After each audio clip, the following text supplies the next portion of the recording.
Allahumma inna nas'aluka ilman nafi'ah. Baik, yang pertama an yaqsida bi ilmihi wajhallahi.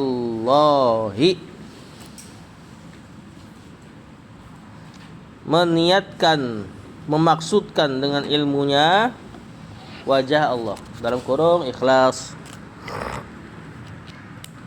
Qala ta'ala, Allah Ta'ala berfirman, Qala ta'ala, wa ma umiru illa liya'budullaha. Mereka tidaklah diperintah kecuali untuk beribadah kepada Allah mukhlishina lahuddina, menundukkan kepada Allah, memurnikan bagi Allah ketundukan, yakni ikhlas. Hunafa'a, jauh dari kesyirikan. Wa yuqimus sholata, baru setelah Allah perintahkan ikhlas, Allah perintahkan salat. Maknanya adalah tugas antum bukan salat sebenarnya, tapi ikhlas dalam salat. Wa yu'tuz zakah, menunaikan zakat. Tugas inti antum bukan menunaikan zakat, tapi ikhlas dalam menunaikan zakat. Dzalika dinul qayyimah, itulah agama yang lurus. Menuntut ilmu ini kenapa ya dibawain pertama adalah ikhlas, padahal semua bab tentunya. Semua adab yang pertama ikhlas kan, pasti kan? Adab kepada orang tua, ya tentunya ada ikhlas, harus ada ikhlas di situ. Baiknya antum sama orang tua adalah karena zat Allah, bukan zat orang tuanya. Maka semua bab sebenarnya butuh ikhlas. Cuma kenapa adab menuntut ilmu di sini diingetin lagi masalah ikhlas? Karena dalam menuntut ilmu rawan ketidakikhlasan. Ada yang mencari dunia dari menuntut ilmu. Ada yang mencari perempuan dari menuntut ilmu. Ya, karena menuntut ilmu ini sebuah circle yang perempuannya itu tidak didapati di circle lain. Benar gak? Antum punya dunia yang lain, dunia sepak bola misalnya. Pasti ada penggemarnya dari sisi perempuan yang antum bisa dapatkan. Benar? Ganti hobi, basket. Ada perempuannya yang bisa antum dapatkan dari hobi itu? Ada. Apa bedanya antara basket dengan sepak bola? Perempuannya.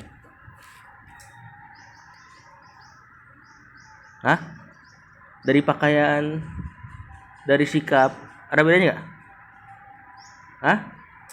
Secara umum nggak ada. Sama-sama bugil. Bener nggak? Di dunia ini circle nuntut ilmu perempuannya beda. Paham? Tutup aurat, memuliakan suami. Secara umum ya. Kalau kita bicara oknum mah pasti ada aja yang buruk. Ya, cuma intinya circle di nuntut ilmu ini perempuannya beda lah. Nah, ini khawatir antum menuntut hal tersebut dalam rangka mencari hal itu. Perempuan. Kedudukan juga sama. Ya, kalau antum jadi ketika nuntut ilmu, kedudukan antum bisa diangkat bahkan dilebihkan dari seorang penguasa. Benar gak? Ya, sebagian penguasa menghormati ulama kan? Nah, makanya diingatkan lagi masalah ikhlas. Sampai pernah diceritakan oleh Ustadz Firanda. Ustadz Firanda mengatakan miris dia dengar kisah dari seorang ikhwan ketika anaknya si ikhwan ini bilang mau jadi ustadz. Pas ikhwan ini nanya, kenapa nak mau jadi ustadz?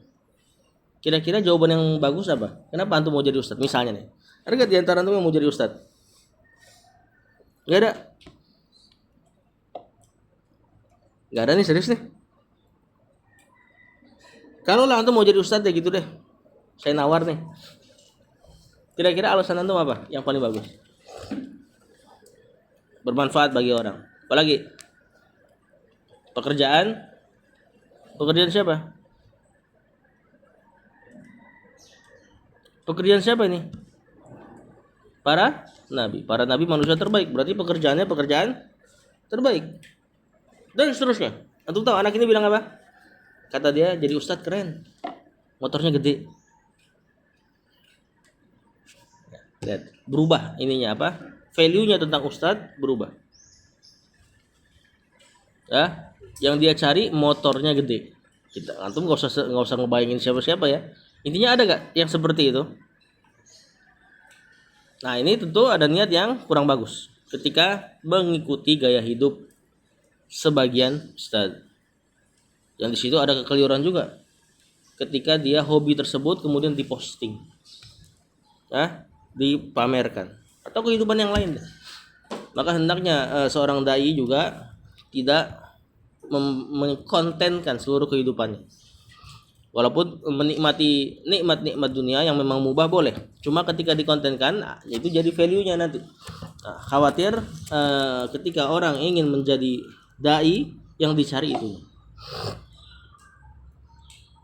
Kemudian beliau membawakan hadis yang antum sudah hafal fi sahihain an Umar bin Al-Khattab radhiyallahu anhu qala sami'tu Rasulullah sallallahu alaihi wasallam yaqul innamal a'malu binniyat wa innamal likulli imrin ma nawa faman kanat hijratuhu ila dunya yusibuha aw ila imra'atin yankihuha fa hijratuhu ila ma hajara ilaih. Ya, sesungguhnya amal itu sah dengan niatnya. Wa innamal likulli imrin ma nawa, dan sesungguhnya tiada lain setiap orang dibalas sesuai dengan apa yang ia niatkan. Faman hijratuhu ila dunia, barang siapa yang hijrahnya untuk dunia, yusibuha, yang ingin ia dapatkan, au ila imra'atin yankihuha, atau untuk perempuan yang ia ingin nikahkan, fa hijratuhu ila ma hajara ilaih, maka hijrahnya sebatas apa yang ia niatkan itu. Rawahu Muslim fi sahihi an Abi Hurairah radhiyallahu anhu sami'tu Rasulullah sallallahu alaihi wasallam yaqul inna awalan nasa yuqda yaumal qiyamati alaihi. Ini kalau enggak salah udah pernah kita bahas nih. Ya, orang yang pertama kali ditetapkan hukumannya di neraka. Dalam riwayat lain, orang yang pertama kali dimasukkan ke dalam neraka. Riwayat yang lain, orang yang pertama kali neraka dinyalakan apinya untuknya adalah rajulun ustusyhida, seorang yang mati syahid. Kemudian dia ditetangkan, kemudian dia ditampakkan nikmat-nikmat Allah dan dia mengakuinya. Kemudian Allah mengatakan, "Fama amilta?" Apa yang kau lakukan pada nikmat-nikmat tersebut? Kata dia, qataltu fika, aku perang untukmu ya Allah. Hatta ustushhitu, sampai aku mati syahid. Qala kadzabta, engkau dusta, kata Allah. Kata Allah, walakinnaka qatalta li an yuqala jari, tapi kau perang untuk dibilang pemberani, untuk dibilang pahlawan. Faqad qil, dan sudah dikatakan apa yang dia inginkan Allah udah kasih. Sebagaimana tadi hadis itu. Ya, fahijratuhu ila ma hajara ilaih. Summa umira bihi fasuhiba ala wajhi. Kemudian dia diperintahkan untuk diseret di atas wajahnya. Diseret maksudnya kakinya diseret, wajahnya nempel ke tanah. Hatta ulqiya finnar, sampai dia dilemparkan ke neraka. Tahu di sini ya? Benar enggak? Udah lewat kan? Terus orang kedua apa? Orang yang dermawan, atau di sini orang yang menuntut ilmu dulu ya. Supaya dibilang apa? Dibilang qari, supaya dibilang alim, supaya dibilang ustaz. Dan apa yang dia niatkan Allah sudah kasih. Dan seterusnya. Dan orang yang sedekah. Masih ingat enggak? Kenapa 3 ini? Coba, ini udah jadi soal ujian juga kan? Kenapa 3 ini yang pertama dilempar ke neraka? Bukan itunya, saudara. Kan banyak enggak ikhlas yang lain. Ada orang sholat enggak ikhlas kan? Tapi dia enggak jadi yang pertama. Ada orang puasa nggak ikhlas, dia nggak jadi yang pertama masukin neraka. Ada orang ahli sholat malam nggak ikhlas, dia nggak jadi yang pertama. Kenapa 3 amalan ini? Syahid, untuk ilmu, sedekah yang dilempar pertama kalau dia nggak ikhlas. Kalau nggak salah soal-soal antum tuh cuma 1 yang benar yang bisa jawab.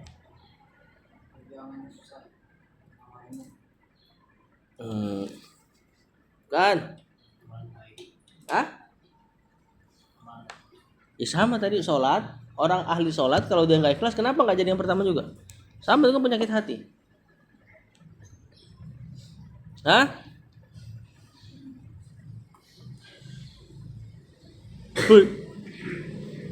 Karena 3 orang ini potensinya kecil untuk tidak ikhlas harusnya. Bener nggak? Masih ingat nggak? Apa yang orang yang berjihad di jalan Allah, apa yang dia korbankan? Nyawa. Kok masih kepikiran nggak ikhlas gitu loh maksudnya? Para seandainya dia gagal mati loh. Harusnya kan ikhlas, bener nggak? Orang yang mengorbankan sesuatu yang besar harusnya bener dong tatkala niat mengorbankannya. Terus yang kedua nuntut ilmu. Nuntut ilmu, hadis pertama yang antum hafal apa? Innamal a'malu binniyat. Lihat, dari awal nuntut ilmu antum sudah bahas masalah niat. Kok bisa nggak ikhlas gitu loh maksudnya? Ya, di dalam syariat kita ini yang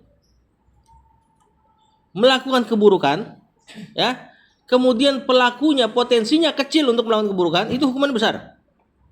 Makanya dalam syariat ini ada dalam hadis Rasulullah SAW, Rasul katakan Allah tuh nggak akan melihat kepada orang tua yang berzina. Sudah sepuh tapi berzina. Kenapa? Kenapa itu orang? Kenapa harus ada kata orang tua di situ? Kenapa nggak semua orang berzina? Allah nggak usah lihat dia. Dicuekin nanti di hari kiamat. Kenapa ada perkataan orang tua yang berzina? Sama, karena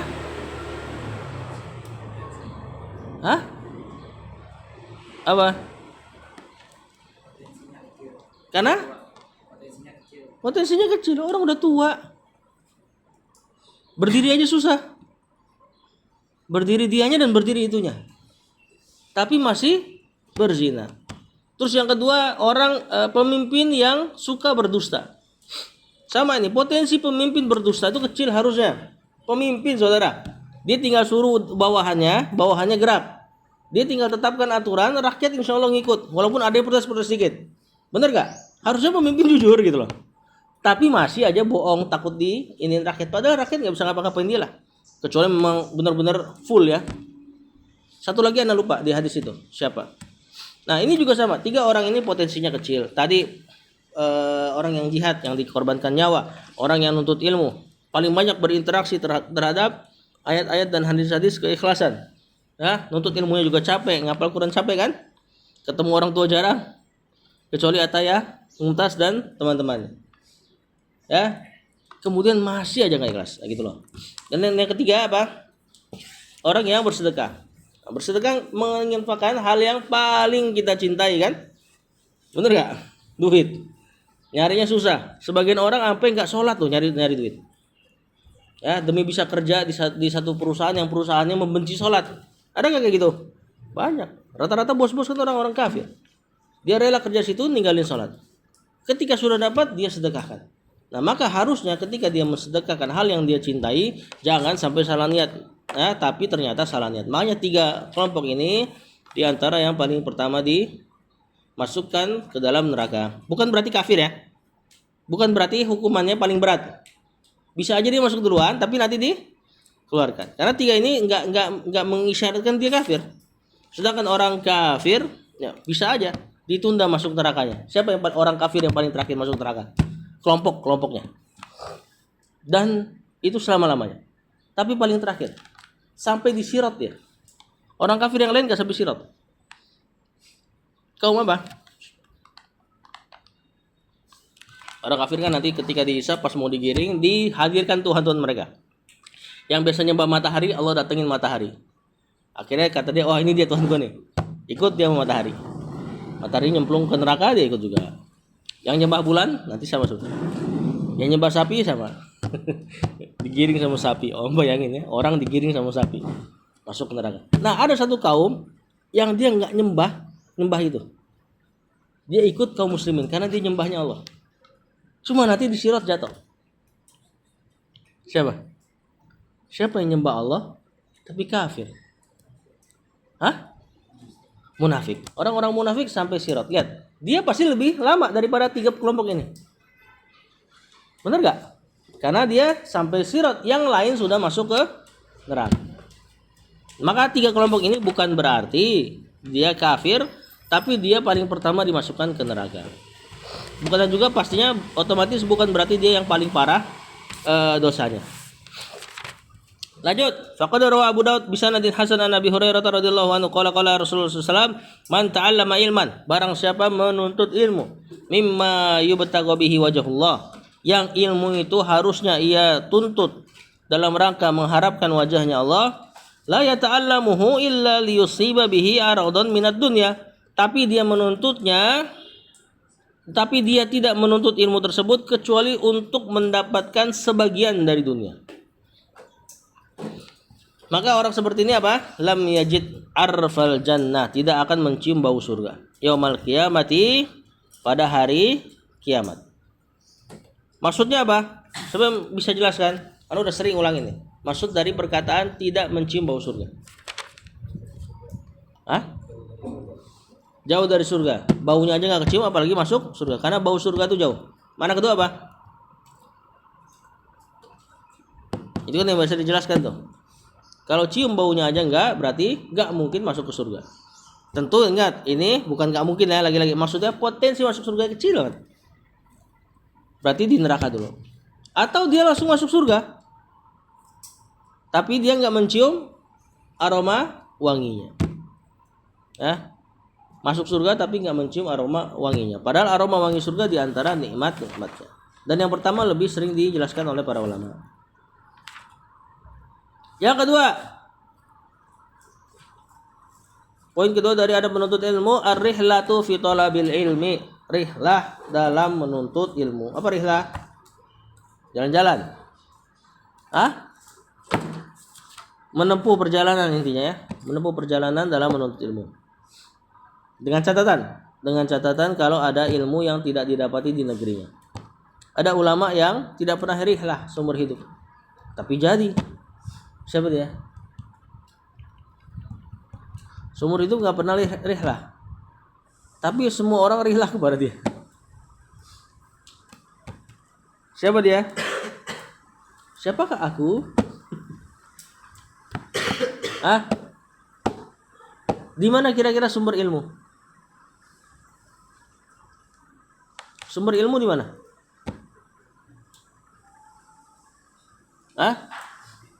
Ya di Nabi. Nabi wafat berarti di mana? Di tempat ini. Di Madinah. Siapa ulama dari Madinah? Nggak pernah kemana-mana.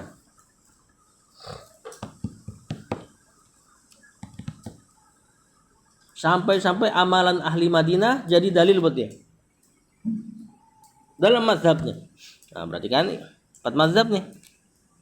Imam Malik. Kalau kayak Imam Malik enggak usah rihlah. Ya, karena sumber ilmu ada di dia. Orang-orang yang rihlah ke dia. Tapi kalau misalnya dia mau rihlah juga enggak apa-apa. Ya, sebagian ulama yang dari Saudi pun tetap rihlah cari ilmu di tempat lain. Rawah Ahmad, berdasarkan Imam Ahmad fi musnadihi dalam musnadnya, wa hassanahu al-Albani dan menghasankannya al-Albani an Abdullah bin Muhammad bin Aqil annahu sami'a Jabir bin Abdullah yaqul, dia mendengar ini si siapa? Abdullah bin Muhammad bin Aqil mendengar Jabir bin Abdullah mengatakan bahwasanya balagoni haditsun an rajulin sami'ahu min Rasulullah SAW. Telah sampai padaku hadis dari seorang lelaki yang dia mendengarnya dari Rasulullah SAW. Berarti Jabir dapat hadis dari laki-laki ini dengar ke Rasul. Benar gak? Laki-laki ini siapa? Sahabat. Jabir siapa? Jabir tabi'in. Jabir bin Abdullah. Sahabat juga. Ya, yang bapaknya tuh mati di perang Uhud. Si Abdullah ini. Berarti sahabat ngeriwayatin dari sahabat baru ke Rasul. Rendah gak riwayatnya? Lumayan ya? Bener gak? Walaupun perantara 2 orang lumayan, tapi sama-sama sahabat. Tapi kata Jabir di sini fastaraitu ba'iron, lalu aku beli onta. Summa syadattu alaihi rahli, kemudian kusiapkan ontaku, fasirtu ilaihi syahron, lalu aku samperin tuh hadis tersebut dalam perjalanan sebulan. Afwan ya, tadi Jabir enggak ambil dari dia. Jabir ambil dari orang yang dengar juga dari dia. Berarti 3 jalurnya. Ya, Jabir, kemudian seseorang, kemudian dia, baru Rasul. Karena dia tahu si Jabir masih bisa nyamperin ini orang dengan perjalanan, diriwayatkan di Syam ini. Hatta qadimtu alaihi Syam, maka sampai aku datang ke Syam, dia OTW selama 1 bulan. Faida Abdullah bin Unais, tiba-tiba ada Abdullah bin Unais. Faqultu lil Bawwab, kemudian aku mengatakan kepada Bawwab. Mana Bawwab?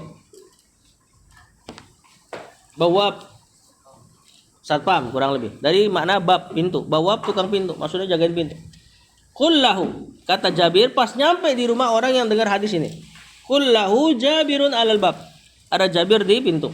Maksudnya ada Jabir di depan, bilang sama yang punya rumah. Faqala Ibnu Abdullah, Jabir bin Abdullah. Kata dia, qultu na'am, iya. Fa kharaja yata'u thawbahu, maka yang punya rumah keluar dalam keadaan menginjak bajunya. Maksudnya apa? Hah? Apa? Keluar dalam keadaan menginjak bajunya. Fa tanakoni. Lalu dia memelukku. Yang punya rumah ini yang dengar hadis dari Rasulullah SAW, disamperin sama Jabir sebulan perjalanan dari Madinah ke Syam. Terus Jabir pas nyampe di rumahnya ngomong sama tukang jagain pintu. Ini orang lumayan mulia ini. Ya gak? Ada tukang pintunya. Tentu ada tukang pintu gak? Nah, dia pas dengar Jabir datang, dia keluar dalam keadaan menginjak bajunya. Apa makna menginjak bajunya, saudara? Ya? Buru-buru, gerasa kerusuk dia, kaget. Makanya pas keluar langsung dipeluk. Fa tanaktuhu, maka aku pun memeluk dia juga. Fakultu. Maka Jabir mengatakan, hadisan balagoni anka annaka sami'tahu min Rasulillah sallallahu alaihi wasallam fil qisasi wa aku ingin sebuah hadis yang aku telah sampai darimu bahwasanya engkau mendengar Rasulullah SAW dalam sebuah kisah. Fa khasyitu, maka aku takut antamuta, engkau mati, au amuta, atau aku yang mati, qabla an asma'ahu, sebelum aku dengar tuh hadis. Jadi intinya Jabir dengar ada hadis yang dia bisa dengar dengan riwayat yang lebih tinggi, dia samperin langsung 1 bulan perjalanan. 1 bulan saudara naik apa? Naik onta. Qala, akhirnya orang itu pun mengatakan, sami itu Rasulullah SAW yaqul, aku mendengar Rasulullah SAW berkata, yuhsyarun nasu yaumal qiyamah, nanti orang-orang akan dikumpulkan pada hari kiamat. Aqal al-ibad, atau al-ibad akan dikumpulkan hari kiamat, maknanya sama hamba Allah. Uratan, apa uratan? Mana uratan? Telanjang. Gurlan, apa gurlan? Berkulub. Apa berkulub? Hah? Apaan berkulub? Pakai kupluk. Telanjang tapi pakai kupluk gimana sih? Belum sunat maksudnya. Buhman, dan dalam keadaan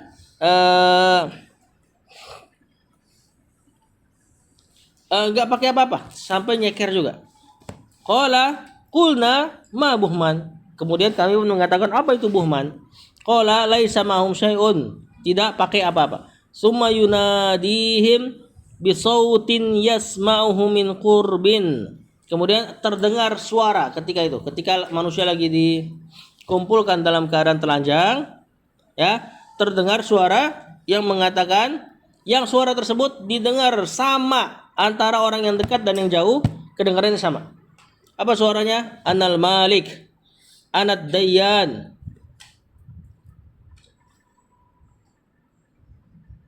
aku adalah raja. Anad dayyan, aku adalah yang membalas. Suara siapa ini kira-kira? Hah? Suara Allah apa suara malaikat? Mungkin gak malaikat mengatakan gini? Gak mungkin. Lihat. Summa yunadihim bisautin yasma'uhu min kurbin. Ya. Didengar suara. Berarti kalamullah bersuara gak? Bersuara. Kenapa ini sering ana bahas? Karena nanti antum akan dapat di kaum muslimin yang meyakini kalamullah itu tidak bersuara. Orang-orang Asy'ari, wujud, qidam, baqa, dan seterusnya. Dia meyakini kalamullah itu cuman suara hati, kalamun nafsi. Nah, ini enggak disetujui sama akidahnya para salaf, bahkan dalam ilmu bahasa pun salah. Ya, karena kalau disebut kalam pasti maknanya bisa suara, bisa tulisan. Apa kalam definisinya? Al-kalamu huwa al-lafzul murakkabul mufidu bil wat'i. Al-lafzul lafaz itu berarti terlafazkan. Enggak mungkin suara hati. Apalagi di sini dikatakan bisautin, terdengar suara. Saut masanya kalam hati. Karena mereka mentanzih. Kata mereka Allah enggak boleh ada suaranya. Nanti kayak orang dong. Jadi kalamullah itu spesial. Ya, semi-semi gagu jadinya Tuhannya. Tentu ini malah pelecehan. Anal malik anadayan, aku adalah raja, aku adalah yang membalas. Walayan bagi li ahadin min ahlin nar, tidak boleh seseorang dari penduduk neraka an yadkhulan nar, untuk masuk neraka. Walahu inda ahadin min ahlil jannati haqqun, dalam keadaan dia punya hutang kepada orang yang penduduk surga. Haqqun di sini hutang apa aja? Kalau pernah mukul harus dibalas, Ya, kalau pernah menzolimi harus dibalas. Kalau pernah menyakiti harus dibalas juga. Balasannya pakai apa saat itu? Ah, balasan saat itu, hutang saat itu dibayar dengan pahala atau dosa si yang dihutangi.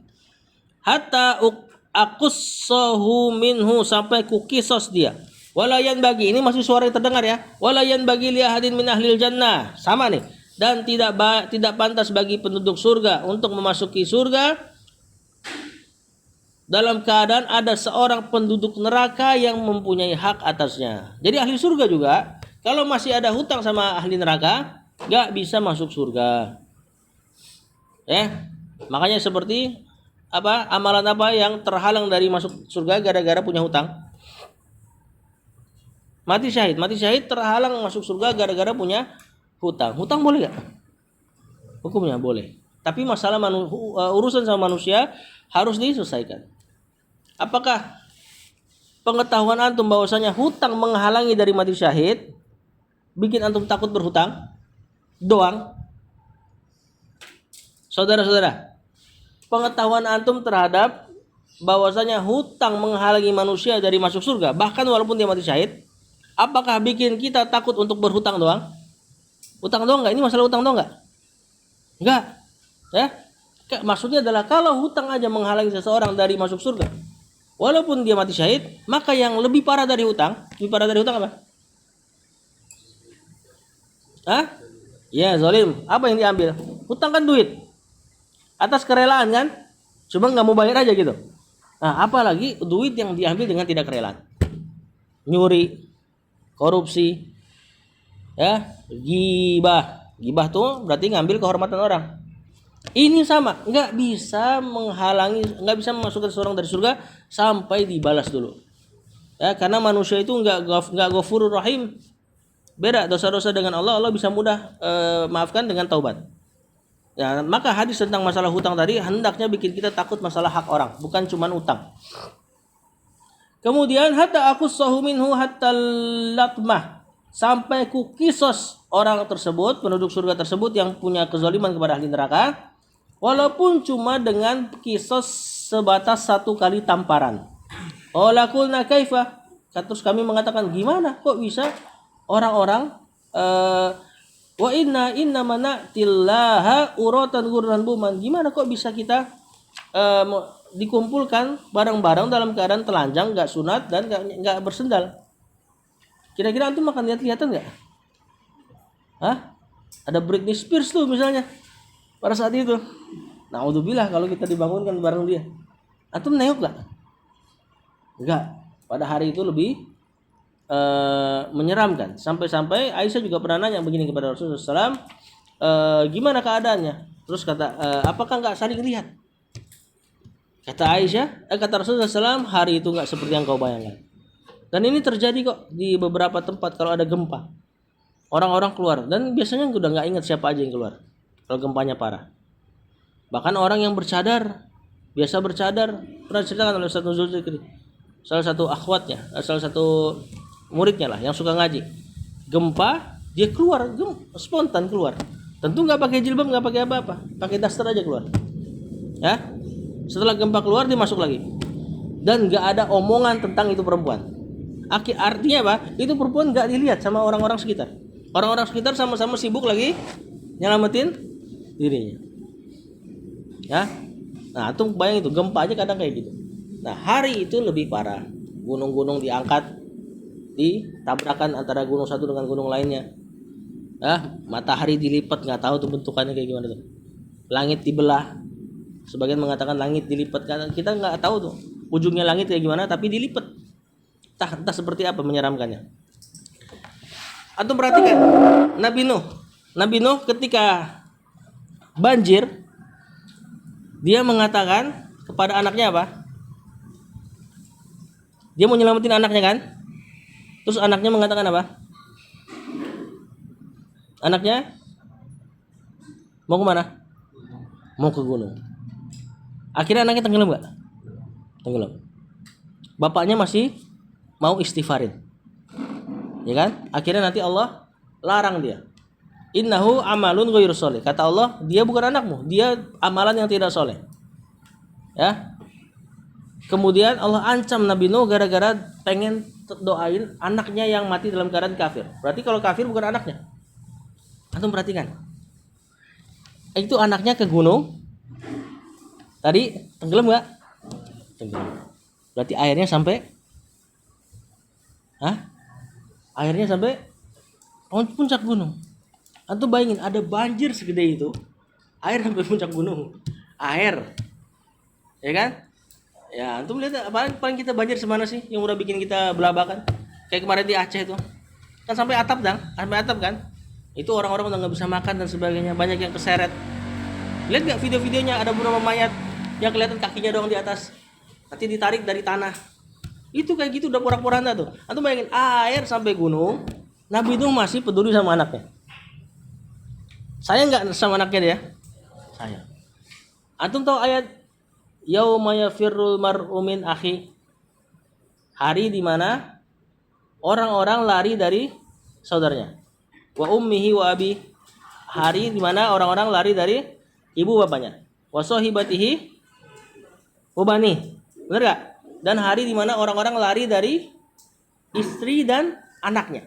Yang lari dari anaknya, kata Hasan Al-Basri dalam tafsir, orang yang pertama atau bapak yang pertama lari dari anaknya Nabi Nuh. Padahal tadi di banjir yang setinggi gunung dia peduli sama anaknya. Pas hari kiamat dia paling pertama lari dari anaknya. Jadi pas hari kiamat dia langsung cari mana anak gua mau lari. Pas di dunia, mana anak gua mau selamatin. Airnya segunung. Apa yang tuh tangkap berarti? Berarti hari kiamat lebih menyeramkan daripada air segunung tadi. Sampai-sampai yang dia tadi mau sayang sama anaknya di dunia, di hari kiamat dia paling pertama kabur. Karena keilmuannya terhadap hari kiamat, karena keilmuannya terhadap adab dunia yang ternyata nggak apa-apa. Nah, maka ketika hari kiamat dikumpulkan dalam keadaan telanjang, antum jangan pikir kita akan saling melihat. Ya, Diki ngelihat ke Ataya, ya katanya gitu. Nggak ada ceritanya seperti itu ya, saking menyeramkan. Jadi nggak jadi takut ya. Kemudian bagaimana seseorang dibangkitkan dengan keadaan seperti itu? Qala, kata Jabir bin Abdullah atau kata si laki-laki ini, bil hasanati was sayyiat, sesuai dengan kebaikan dan keburukan. Wallahu alam.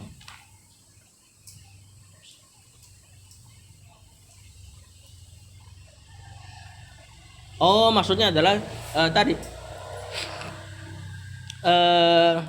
pertanyaannya bukan masalah pakaiannya. Maksudnya adalah gimana kita mau balas? Kan tadi kata Allah nggak boleh ada penduduk surga masuk surga sampai haknya penduduk neraka dibayar. Kalau penduduk surga punya utang itu kan. Sebaliknya tadi. Nah, ini orang nanya gimana kita mau bayar? Orang kita nggak bawa apa-apa. Telanjang, mau bayar pakai apa? Pakai kupluk kan enggak. Nah, di sini kata dia bil hasanati was sayyiat. Bayarnya dengan pahala dan dosa. Yang ketiga, ada mujulusi wastal halqati, tidak boleh duduk di tengah halaqah. Idza tahallaqat tullabu, jika tulab berhalaqah, ya, duduk muter. Fala taqud wastoha, maka tidak boleh duduk. Fala taqud wastoha, maka tidak boleh duduk di tengahnya.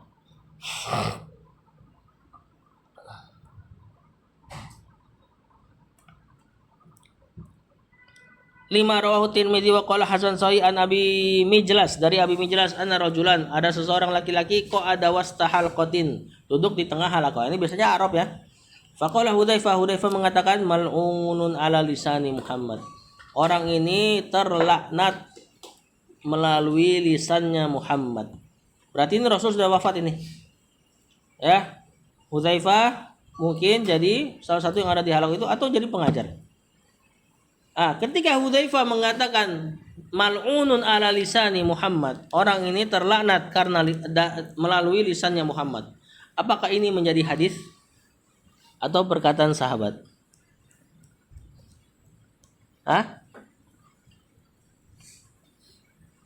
Atau dia mengatakan la'anallahu ala lisani Muhammad, Allah melaknat orang ini dengan lisannya Muhammad.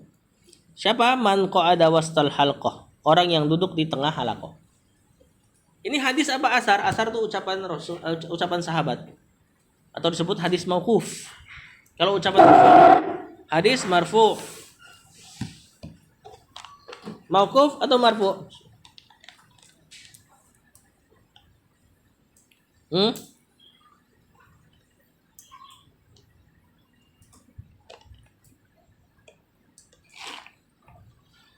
Apa saudara? Hadis marfu secara hukum, karena yang diucapkan sahabat ini nggak mungkin dari pendapat dia. Ya, dia ngomong kayak gini pasti pernah dengar Rasulullah SAW membicarakan hal ini. Yang ketiga, ini nggak boleh duduk tengah halaqah di antara faedahnya, karena ya terlalu mencolok. Di antara faedahnya yang lain, kata para ulama nggak boleh duduk tengah halaqah karena menghalangi pandangan yang lain. Dan zaman dulu ustadznya duduk di mana? Di bawah semua. Ya, kemudian antum juga di bawah. Kalau ada orang yang nutupin di tengah nggak kelihatan. Nah, wallahu alam, kalau sekarang kayak misalnya para pengajarnya ada di atas, maka di tengah pun nggak masalah. Wallahu alam. Yang keempat ada musyaba. Tidak boleh syaba. Apa syaba? Kenyang. Rawi Tirmidzi wa qala haditsun hasan sahih anil Miqdam bin Ma'di Karib. Dari Miqdam bin Ma'di Karib. Qala sami itu Rasulullah SAW, aku mendengar Rasulullah SAW yaqul, ini sudah pernah nih. Ma mala'a adamiyun wi'an syarrat. Tidaklah memenuhi seorang anak Adam wadah yang lebih buruk min batnin daripada perut. Maksudnya kalau ada wadah yang dipenuhin, maka seburuk-buruk wadah yang dipenuhin adalah perut. Hasbul adami, telah mencukupi manusia itu luqaimat, beberapa suap saja. Ini paling afdal. Beberapa suap hidup, alhamdulillah. Yuqimna sulbahu, yang menegakkan sulbinya, tulangnya. Maksudnya masih bisa hidup karena makanan sedikit, maka ini paling afdal. Fa in ghalabat al-adamiyya nafsuhu, tapi jika hawa nafsunya, keinginan makannya mengalahkan dia, maka kata Rasulullah SAW, fathulusun lit-ta'am, maka sepertiga saja untuk makan, wa thulusun lisyarab, sepertiga perut untuk minum, wa thulusun lin-nafsi, dan lin-nafasi, dan sepertiga perut untuk udara. Ini batas maksimal seseorang makan dan minum, kecuali dalam keadaan makan bersama. Dalam beberapa riwayat makan bersama Rasulullah SAW dan para sahabat makan sampai kenyang, sekenyang-kenyangnya. Termasuk Abu Hurairah kan yang masalah minum susu tuh. Bahkan kata Abu Hurairah, aku sampai merasa air susunya udah sampai sini nih, kayak pengen keluar lagi. Nah, ini beberapa kondisi diperbolehkan. Tapi idealnya makan seperti ini, sepertiga perut, sepertiga minuman, sepertiga udara. Perut semana perut? Jangan lihat perut saya sama perut Resta. Perut semana perut? Kata para ulama sekitar sepertiga perut segini nih. Bukan para ulama ya, aduh. Kata para ahli medis, sepertiga makan tuh maksudnya segini nih. Segenggam tangan antum. Segenggam tangan antum. Biasanya seseorang sepertiga makannya sesuai dengan genggaman tangannya. Wallahu a'lam. Yang kelima, pakai dilihat lagi tangannya Resta. Yang kelima, at-tasabbut fil futya.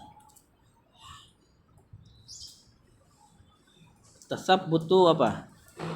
Cross check. Apa cross check apa? Cross check bahasa Indonesianya. Saya cross check dulu ya kabarnya gitu. Apa saudara? Mencari. Ada lagi nggak selain mencari?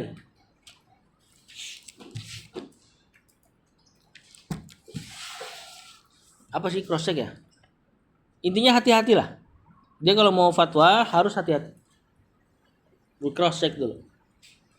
Kata penulis, Rawa Abu Daud bisanadin Hasan an Abi Hurairah. Zukruf, bangun Zukruf. Dari Abu Hurairah qala Rasulullah SAW, Rasul berkata, man uftiya bi ghairi ilmin, barang siapa difatwakan tanpa ilmu, atau barang siapa yang berfatwa tanpa ilmu, kana ismuhu ala man aftahu, maka dosanya akan menanggung juga orang-orang yang memfatwakannya. Waman asyara ala akhihi bi amrin, barang siapa yang mengarahkan saudaranya terhadap satu perkara, ya'lamu anna rusda fi ghairihi, dalam keadaan dia tahu yang benar tuh adalah selainnya. Maksudnya dia sengaja ngarahin orang kepada yang enggak benar, dalam keadaan dia tahu yang benar kayak gini, orang diarahin ke yang enggak benar. Faqad khanahu, maka dia telah mengkhianatinya. Jadi ketika seseorang membahas masalah ilmu agama yang dia tahu fatwanya enggak benar, entah karena ada kepentingan, maka orang yang mengamalkannya, si pemberi fatwa dapat dosa. Kalau dia tahu keadaannya nggak benar. Beda misal gini, Imam Abu Hanifah tidak baca Al-Fatihah ketika sholat. Mazhabnya Abu Hanifah nggak baca Al-Fatihah ketika sholat. Berarti antum takbir Allahu Akbar langsung baca surat Qul-hu boleh tanpa Al-Fatihah. Padahal antum tahu la sholata liman lam yaqra bi Fatihatil kitab. Tidak ada sholat atau tidak sah sholat orang yang tidak membaca surat Al-Fatihah. Abu Hanifah tahu gak di sini? Tahu. Tapi nggak mau pakai, gimana? Atau nggak tahu? Kalau antum bilang tahu, tapi kenapa dia fatwa gitu? Kalau antum bilang dia nggak tahu, antum lebih tahu gitu. Gimana saudara? Abu Hanifah unsur berdalilnya Al-Quran, hadis mutawatir. Hadis mutawatir tahu? Mutawatir masih ingat? Hadis yang riwayatnya sahabatnya sekitar 10. Itu hadis. Apa tadi hadisnya lupa? La sholata liman lam yaqra bi Fatihatil kitab. Hadisnya hadis ahad. Hadis ahad tuh riwayatnya berarti di bawah mutawatir. Abu Hanifah enggak berani pakai hadis ahad.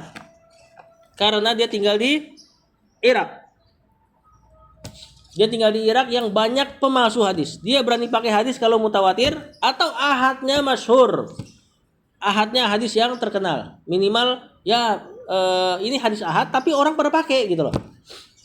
Makanya Imam Abu Hanifah dalam perkara sholat dia nggak pakai hadis itu, tapi yang dia pakai ayat Quran. Apa ayat Quran? Berbicara tentang bacaan sholat. Surat Al-Muzammil. Faqra'u ma tayassara minal Quran. Bacalah yang mudah dari Al-Quran. Makanya dia bilang boleh Al-Fatihah. Al-Fatihah apa? Qul-hu. Qul-hu mudah gak? Mudah. Jadi qul huwallahu ahad, habis takbir, qul-hu langsung ruku. Menurut dia boleh. Pertanyaannya, apakah dia berdosa dengan fatwanya?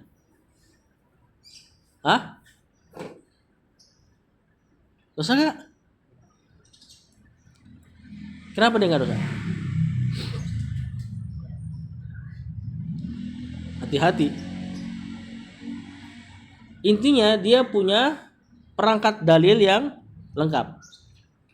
Dia punya susunan logika yang bagus, Al-Quran dia hafal, hadis dia berhati-hati karena banyak pemalsu hadis. Maka dia disebut ijtihad. Berpendapat dengan sungguh-sungguh. Dia malah berpahala. Apa pahalanya yang dapat? Pahala ijtihad. Rasulullah SAW katakan, hakim kalau dia berijtihad dan benar, pahalanya berapa? 2, kata Rasulullah SAW. Hakim kalau dia berijtihad ya, intinya harus berijtihad. Salah, pahalanya 1. Salahnya diampuni, usahanya mencari kebenaran diganjar pahala. Nah, model kayak kita punya perangkat gak dalam berijtihad? Al-Quran hafal? Hafal. Masya Allah. Hadis? Ya kita masih sedikit-sedikit. Atau enggak minimal kalau mau berfatwa kita mungkin bisa gunain internet misalnya. Nyari ayat, nyari dalil. Perangkat yang lain, usul fikih dan sebagainya kita belum punya. Maka orang-orang kayak kita kalau berfatwa lalu benar, pahala apa dosa? Dosa. Dosa apa? Dosa berbicara tanpa ilmu. Walaupun benar loh. Makanya hendaknya orang-orang kayak kita kalau ditanya masalah agama, ingat minimal pernah dengar ulama atau ustadz siapa dengan jawaban itu. Antum jawab sesuai dengan jawaban dia.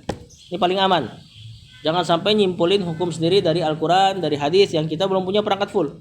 Nah, adapun Abu Hanifah, dia tidak termasuk hadis ini. Karena di sini kata Rasulullah SAW, barang siapa menunjuki saudaranya dengan satu perkara yang dia tahu perkara tersebut tuh nggak benar, sengaja diarahin ke yang nggak benar, maka dia telah mengkhianatinya, berarti dapat dosa orang yang dia ajarin tadi. Misalnya gimana sih? Misalnya ada orang yang tahu hukum dari tahlilan nggak boleh, tapi dia masih terus ngajarin muridnya untuk tahlilan. Dalam rangka, ya nanti kalau nggak tahlilan saya nggak ada murid misalnya. Dan nanti saya nggak dapat amplop. Nah, ini ada kepentingan. Maka yang seperti ini dosanya dia menanggung juga dosa-dosa orang-orang yang diajarkan kesesatan tersebut. Wallahu a'lam. Sallallahu ala nabiyina Muhammad wa ala alihi wa sahbihi wasallam.